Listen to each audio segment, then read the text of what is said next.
Hello everyone, welcome to my channel commerce notes. आज हम इस वीडियो में इंपॉर्टेंस ऑफ वर्क स्टडी करने वाले हैं। इससे पहले हमने वर्क स्टडी से रिलेटेड बहुत सारे क्वेश्चन आंसर्स कर लिए हैं।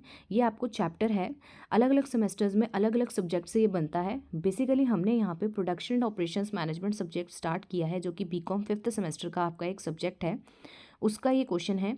तो अगर आपका वर्क स्टडी एक टॉपिक है तो उन सब के लिए वीडियो रेलिवेंट है। इससे पहले के क्वेश्चंस आपको देखने ज़रूरी हैं, बिकॉज वो भी प्रीवियस ईयर बेस्ड है। एंड मीनिंग वाली वीडियो तो बहुत ही ज़्यादा इंपॉर्टेंट है, तो वो डिस्क्रिप्शन बॉक्स में आपको प्लेलिस्ट का लिंक मिल जाएगा, आप वहाँ से जाके देख सकते हैं। चैनल पर नए हो तो सब्सक्राइब कर लेना। अलग अलग सेमेस्टर्स के हमने सब्जेक्ट वाइज यहाँ पे previous year based question answers किए हैं और करेंगे भी। और टेलीग्राम का लिंक भी डिस्क्रिप्शन में होता है, तो अगर आपको क्या है ज्वाइन करना है तो कर सकते हैं अपडेट्स के लिए। तो स्टार्ट करते हैं। वीडियो पसंद आएगी तो लाइक भी कर देना। तो क्या बोल रहे हैं, जो इम्पोर्टेंस है ना वर्क स्टडी की, ये बहुत ही इंपॉर्टेंट है। क्यों? क्योंकि वर्क स्टडी के अंदर एबिलिटी होती है कि ये ना एक ऑर्गेनाइजेशन की एफिशिएंसी, प्रोडक्टिविटी और उसकी ओवरऑल परफॉर्मेंस को क्या करती है, बढ़ा सकती है। तो है ना वर्क स्टडी की इंपॉर्टेंस खुद में बहुत इंपॉर्टेंट। तो वही देखते हैं कि ऐसा क्या क्या इंपॉर्टेंस इसकी है।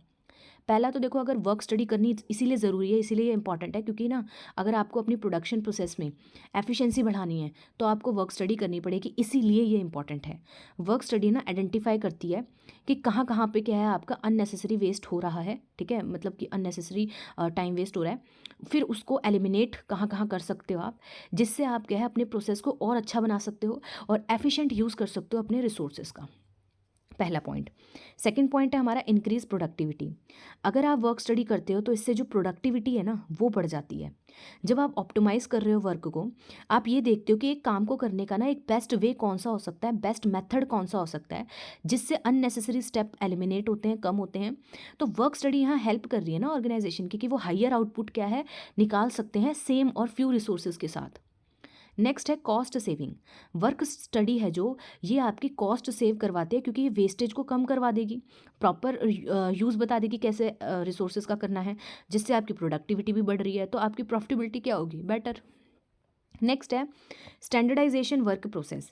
जब आप इस्टेब्लिश करते हो ना स्टैंडर्ड कि एक काम को करने का कितना होता है, तो इससे ना कंसिस्टेंसी बनी रहती है परफॉर्मेंस में और क्वालिटी में, जिससे ये ईजी हो जाता है कि आप कैसे ट्रेन करोगे न्यू एम्प्लॉयज़ को और मैनेज कैसे करोगे उनका वर्कलोड।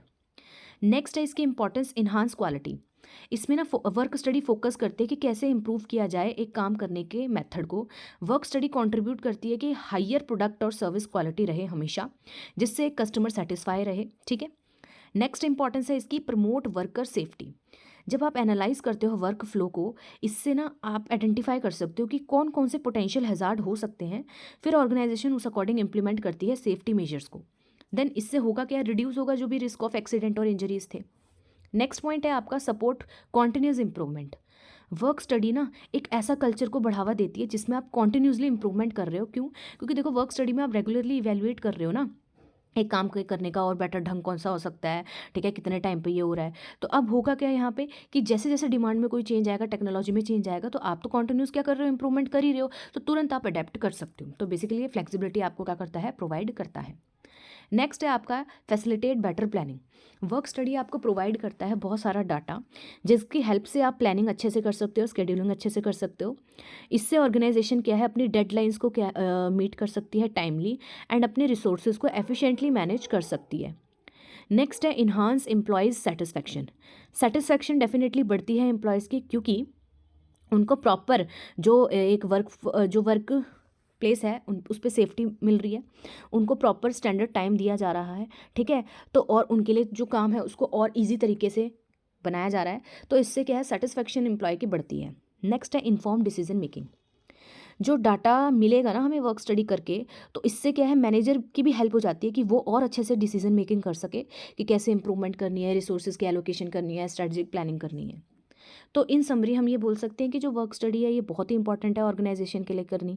क्यों? क्योंकि इससे क्या है वो अपने ऑपरेशंस को देख सकती है, रिड्यूस कर सकती है कॉस्ट को, क्वालिटी को इन्हांस कैसे करना वो पता लग सकता है उसे, एम्प्लॉयज़ की सेटिस्फैक्शन वो बढ़ा सकती है, और अल्टीमेटली इस सब को करके उनकी जो ओवरऑल परफॉर्मेंस है वो बढ़ेगी और वो कॉम्पिटिटिव रहेगी, ठीक है। तो ये था हमारा पूरा का पूरा क्वेश्चन, जिसमें हमने इंपॉर्टेंस करी वर्क स्टडी की। मीनिंग के साथ ही आपको पूछा जाता है, तो मीनिंग कर लेना और फिर ये इंपॉर्टेंस जो हमने पढ़ी, आप पहले डायग्राम देके इनको एक्सप्लेन करके लास्ट में समरी लिख के आ सकते हो। तो इस तरीके से हमारा ये क्वेश्चन खत्म होता है। मिलते हैं नेक्स्ट वीडियो में। अभी इसी टॉपिक से और भी इंपॉर्टेंट क्वेश्चन आंसर्स आपके बनते हैं जो कि आपको आए हुए हैं, तो वो भी हम वन बाय वन करेंगे। तो लाइक कर देना। Thank you.